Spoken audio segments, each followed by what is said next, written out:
राज्य शिखर बँक गैरव्यवहाराप्रकरणी उपमुख्यमंत्री अजित पवारांच्या अडचणी वाढण्याची शक्यता आहे। पोलिसांच्या प्रकरणाबाबतच्या क्लोजर रिपोर्टवर आक्षेप घेण्यात आलाय।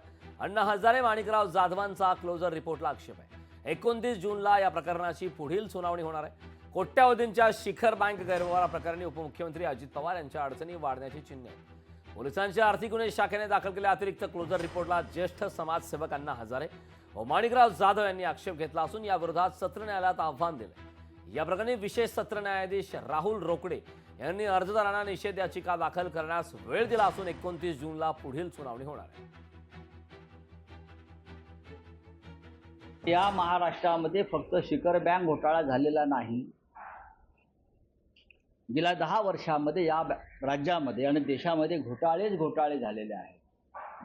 अण्णांनी खरं म्हणजे इलेक्ट्रॉल बॉन्डचा घोटाळा जो 10,000 कोटी, त्याच्यावर सुद्धा अण्णांनी आवाज उठवायला पाहिजे।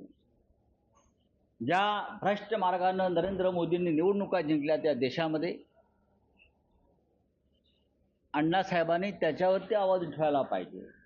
असे अनेक घोटाळे या महाराष्ट्रामध्ये झालेले आहेत। सत्तेत असतानाही आणि सत्तेत नसतानाही कुठल्याही प्रकारच्या इन्क्वायरी करणाऱ्या एजन्सीला या संदर्भात कुठलेही पुरावे आढळून आले नाहीत। अण्णा हजारे नव्यानं त्या ठिकाणी ह्या क्लोजर रिपोर्ट करू नये म्हणून अर्ज करतात।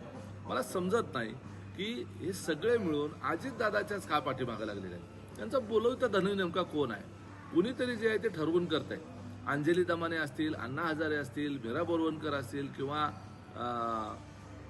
त्या जरंडेश्वर कारखान्याच्या संदर्भामध्ये पाटील मॅडम असतील, या सगळ्या लोकांनी ठरवून फक्त अजितदादाला बदनाम करण्याच्या करता हे सातत्यानं षडयंत्र केले असं आमचा समज आहे। एवढे सगळे महाघोटाळे महाराष्ट्रात देशात झाले त्यावेळेस अण्णा हजारे बोलतील अशी अपेक्षा होती। ठीक आहे, त्यांनी त्यावेळेस बोलले नाही। आज जर ते बोलत असतील तर त्यांना पक्षात घेतलं, उपमुख्यमंत्री केले, अनेक भ्रष्ट लोकांना घेतला। त्यावेळेस जर अण्णा हजारे उठून बसले असते तर आज मात्र अनेक भ्रष्टाचारांना आणि सरकारमध्ये झालेला भ्रष्टाचार, मागच्या 5 वर्षामध्ये अनेक मंत्र्यावर गंभीर आरोप होते। ते आरोप अनेक मंत्र्यावर होते।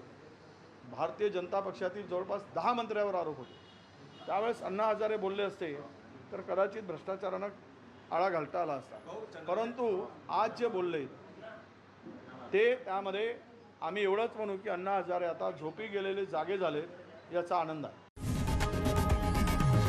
लोकशाही मराठी ऐका, पहा, जागरूक रहा।